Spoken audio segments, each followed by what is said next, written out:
Greetings, citizens, and welcome back to the Hidden Dagger Inn. My name is Peon, and today we're going to dive into the wild and wonderful world of exploration in Ashes of Creation. So without further ado, let's get started.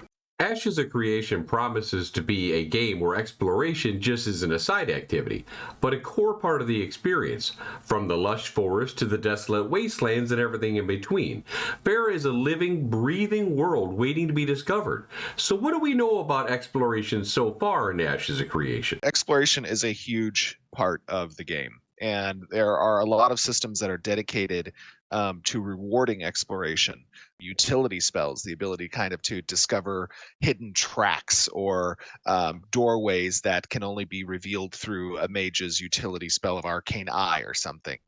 And those can reveal passageways that might contain hidden quests.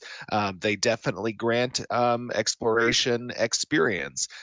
There are relics in the world that can only be discovered if you're in a certain location at a certain time.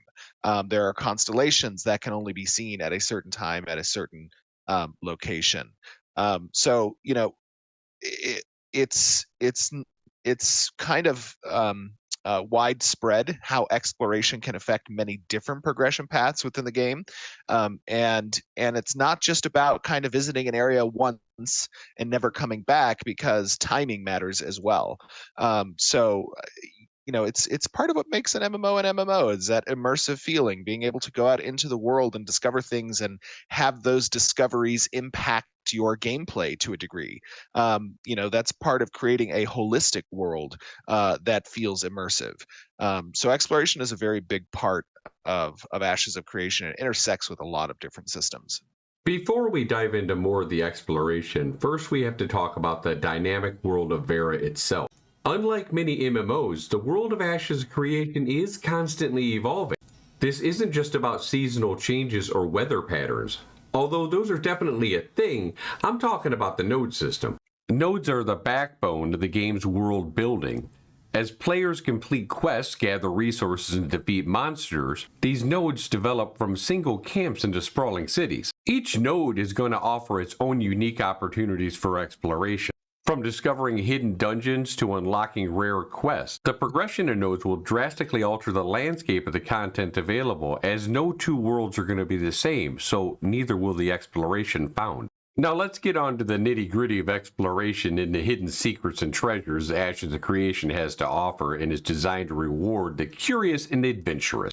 As you heard Steven mention before, the developers have placed a strong emphasis on exploration, ensuring that those who stray off the beaten path are handsomely rewarded. Wants to know about open world distractions. Since travel times are important, what is there to discover that will distract you from going straight to your initial destination? What makes traveling adventurous in Verra? Well, aside from threat and opportunity, which are probably the two biggest distractions that you can encounter while traveling through Verra, those come in different forms. Threat in the form of monsters and events, opportunities in the forms of resources and POIs. There's also achievements that are based around exploration. There's treasure maps that can be found. There's a lot of different things that kind of intersect with travel. The movement of resources, the storage of those resources, in which locations, what are available to be sold and purchased at different locations. They might make you detour for you. All of those things kind of contribute to why I would go somewhere and instead change my direction. Imagine stumbling on an ancient ruin deep in the forest. These ruins just aren't for show. They often contain valuable lore, rare items, and even hidden bosses. Some treasures are going to be locked behind puzzles and or jump puzzles, or require a group to access. This not only encourages players alone to go looking around for new stuff, but also encourages players to team up and share their discoveries. But exploration isn't just about walking around on foot. Ashes of Creation offers a variety of mounts and caravans and sea creatures that make traversing the world more efficient and very exciting. From your mighty dragons to your swift steeds, your mount just isn't a status symbol, but a valuable tool for exploration. And back to the sea creatures for a moment, let's not forget about the watery depths. Ashes of Creation isn't confined just to land-based exploration. The game features extensive aquatic environments, whether you're sailing on the high seas or diving into underwater cave. There's a whole nother world waiting beneath the surface, and let's not forget the sheer size of how much water is on the map in the first place. Exploring underwater areas, I'm guessing, are going to reveal hidden treasures, rare fish, and even sunken cities. It's a fresh take on exploration that adds depth, quite literally, to the game.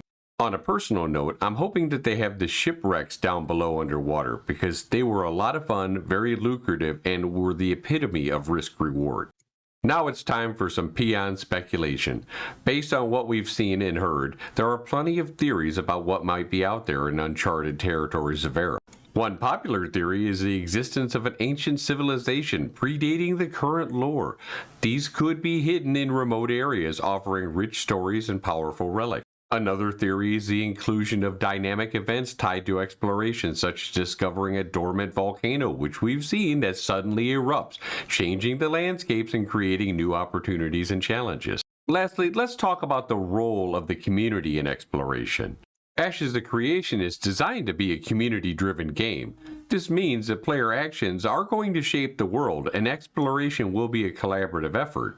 Yeah. Explore, click things, look around, interact with people and NPCs who you don't, normally see. There will be things Absolutely. for sure for you to do. I remember in one game I played, they had these a unique achievement system where they granted you items for kind of reaching unique locations within the world. Like if you got to the top of a mountain for the Like first the time, little you would vistas, unlock, yeah. you'd unlock like a unique achievement, and that would grant you an item that you could then use economically in some way, shape, or form. And we don't necessarily do that for just reaching certain vistas. However, there are also treasures that can exist out in the world, and maps that you can find that take you and kind of encourage that exploration, where you can reap a reward that is economic in game. Player-driven expeditions to uncover hidden content, community events to solve large-scale puzzles, and guild efforts to map uncharted territories are just a few ways the community can engage with exploration. So put on those shoes, start walking that path, and let's find those frickin' golden sandals that Steven's been laying around. And that's all we currently know about exploration and Ashes of Creation at the moment. What are you most looking forward to explore for when you're out there? Leave a comment below and let me know.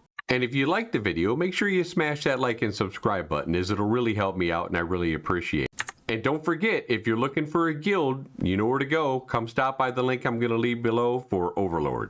Keep in mind we're creating a community at the Hidden Dagger Inn, so stop on by and join one of the servers that are going on now while we wait for Ashes of Creation. We have Rust servers, Ark Ascended servers, 7 Days to Die servers, all for your pleasure. So stop on in and say hi to Peon. And when you're bored, come watch me on Twitch every Wednesday at 7 p.m. and every Saturday at 8 p.m. And don't forget to watch my podcast that I interview either a content creator or a guild leader, or maybe both. I'll talk to you later, Vera. Everyone have a great day. God bless. Goodbye. Work complete.